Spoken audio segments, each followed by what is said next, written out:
Baik, bismillahirrahmanirrahim. Assalamualaikum warahmatullahi wabarakatuh. Nama saya Saran Sabrina dari jurusan Ilmu Kesejahteraan Sosial nomor pokok mahasiswa 2020-279, mata kuliah Antropologi Sosial. Baik, sekarang saya akan mempresentasikan tentang etnografi studi tentang manusia dan kebudayaannya. Materi yang akan kita pelajari yaitu etnografi studi tentang manusia dan budaya. Yang pertama yang akan kita pelajari adalah apa itu etnografi. Etnografi merupakan salah satu model penelitian yang lebih banyak terkait dengan antropologi, yang mempelajari peristiwa kultural yang menjanjikan pandangan hidup subjek yang menjadi objek penelitian.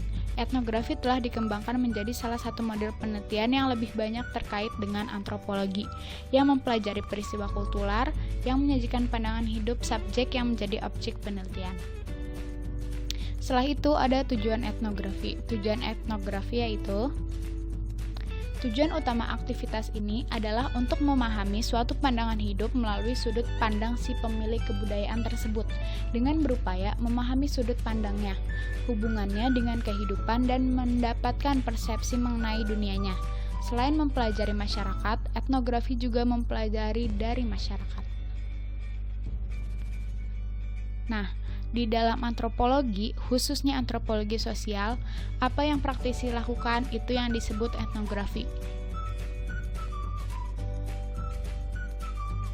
Selanjutnya, kita akan memahami apa yang dimaksud dengan etnografi. Memahami apa yang dimaksud etnografi atau lebih tepatnya melakukan etnografi adalah bahwa mulanya etnografi dilakukan untuk mengawali sejumlah analisis antropologis sebagai sebentuk pengetahuan.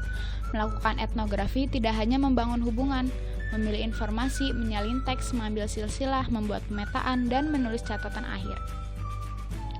Akan tetapi, semua itu merupakan upaya intelektual dalam memahami kebudayaan manusia.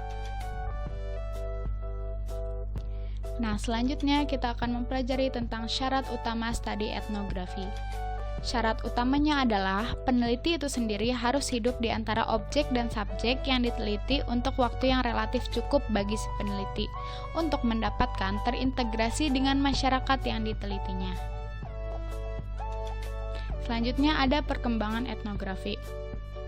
Etnografi berkembang menjadi etnografi baru yang bersumber dari aliran antropologi yang disebut cognitive antropologi atau ethnoscience.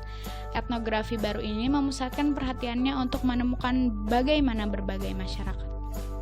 Nah, selanjutnya etnografi terbagi menjadi dua. Yang pertama itu etnografi model Sparadley. Metode ini merupakan salah satu tipe penelitian yang khas dan mulai berkembang sejak tahun 1960-an. Dalam perkembangannya, etnografi kemudian memusatkan usahanya untuk menemukan bagaimana berbagai masyarakat mengorganisasikan budaya mereka dalam pikiran mereka, dan kemudian menggunakan budaya tersebut dalam kehidupannya. Nah, yang kedua itu ada etnografi dalam keilmuan Islam. Perkembangan peradaban manusia dari generasi ke generasi jauh lebih cepat dibandingkan dengan makhluk lainnya. Salah satu wujud peradaban manusia yang berkembang adalah dalam bidang ilmu pengetahuan dan teknologi. Perkembangan pada bidang ini selain mendorong dirinya untuk berkembang, juga mendorong bidang lain untuk terus ikut berkembang. Nah, kesimpulannya yang dapat saya ambil dari PPT ini adalah etnografi merupakan ilmu yang menggambarkan atau menganalisis kehidupan suatu masyarakat atau bangsa yang dilihat dari beberapa unsur-unsur budayanya secara geologi dan geomorfologi. Etnografi adalah merupakan bidang ilmu yang merangkul semua informasi yang melengkap pada suatu bangsa serta masyarakat itu sendiri. Etnografi tidak dapat dipisahkan dengan antropologi. Kemudian kebudayaan dan adat istiadatnya juga, sebab antropologi adalah kebudayaan dan adat istiadat merupakan yang tidak dapat dipisahkan dalam ciri khas atau bentuk suku bangsa serta masyarakat yang ada di dalamnya, sehingga etnografi itu sendiri menjelaskan tentang antropologi, kebudayaan, dan adat istiadat. Mungkin cukup sekian presentasi dari saya, kurang lebihnya mohon maaf.